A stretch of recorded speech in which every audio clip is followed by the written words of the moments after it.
Assalamualaikum warahmatullahi wabarakatuh. Hai semuanya, perkenalkan nama saya Princess Naysila Candika Arifin dengan nomor NIM 2404080011. Kali ini kita akan membahas mengenai praktikum titrasi iodometri. Dengan tujuan dari praktikum ini untuk menentukan kadar zat oksidator dalam sampel dengan menggunakan titrasi redox iodometri atau menjelaskan proses standarisasi larutan natrium tiosulfat dengan kalium KBRO3 atau kalium brumat, menetapkan konsentrasi Na2S2O3 serta menentukan kadar cuplikan secara iodometri.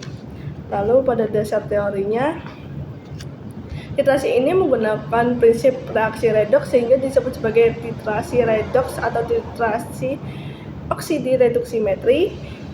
Proses yang terjadi dapat secara langsung atau iodometri atau tidak langsung secara iodometri juga. Pada titrasi secara iodometri, reaksi redoks terjadi antara suatu oksidator kuat dengan Ki sehingga membentuk I2, kemudian jumlah I2 yang dibebaskan dititrasi dengan reduktor seperti tiosulfat. Nah, indikator yang digunakan dalam titrasi ini adalah larutan kanji atau amilum yang akan membentuk kompleks berwarna biru iodium. Titrasi berakhir setelah warna biru tepat hilang. Larutan standar Na2S2O3 bukan zat standar primer sehingga perlu distandarisasi.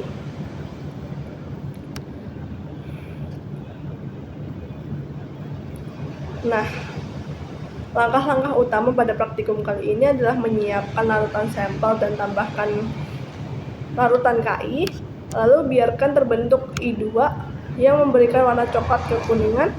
Setelah berubah warna, kita akan menitrasi dengan larutan Na2S2O3 sampai warna larutan memudar. Kemudian tambahkan indikator pati atau amilum seperti larutan kanji tadi. Larutan akan berubah menjadi biru tua. Setelah larutan berubah, lanjutkan titrasi perlahan sehingga warna biru hilang. Catat volume tiosulfat yang akan digunakan. Bahan dan fungsi penting di sini adalah larutan Ki untuk menghasilkan iodin saat bertemu oksidator. Lalu ada Na2S2O3 sebagai titran yang mereduksi iodin kembali menjadi iodida. Ada juga larutan kanji atau amilum sebagai indikator yang menunjukkan titik akhir dengan perubahan warna biru. Pada analisis data dan contoh perhitungan, kita memiliki volume tiosulfat yang digunakan adalah 15 ml dengan normalitas 0,1 normal akan mendapatkan mol 0,0015 mol. Dari data ini, kadar oksidator dapat dihitung sesuai reaksi stoikiometri. Hasil yang diharapkan yaitu kita akan mendapatkan warna biru tua muncul setelah indikator pati ditambahkan dan hilang di titik akhir setelah titrasi. Beberapa tips penting seperti menambahkan indikator pati hanya saat warna hampir hilang, lalu jangan menunda titrasi setelah terbentuk iodin, dan juga menggunakan buret yang bersih untuk hasil dan lebih akurat. Untuk keselamatan kerja sendiri, seperti biasa, kita harus menggunakan APD lengkap seperti jas laboratorium, masker, dan sarung tangan latex.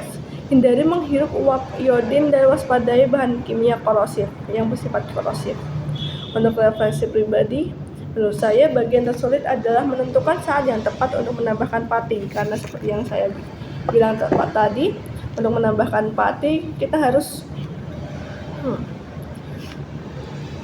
benar-benar teliti apakah udah terdapat warna biru atau tidak. Lalu kesalahan yang mungkin terjadi adalah menambahkan indikator terlalu awal atau terlambat sehingga akan mempengaruhi hasil akhir nanti. Praktikum ini bermanfaat dalam pengujian kandungan vitamin C, dan analisis kualitas bahan makanan. Begitulah kurang lebih untuk pembahasan untuk praktikum titrasi redox iodometri. Kurang lebihnya mohon maaf, semoga bermanfaat. Wassalamualaikum warahmatullahi wabarakatuh.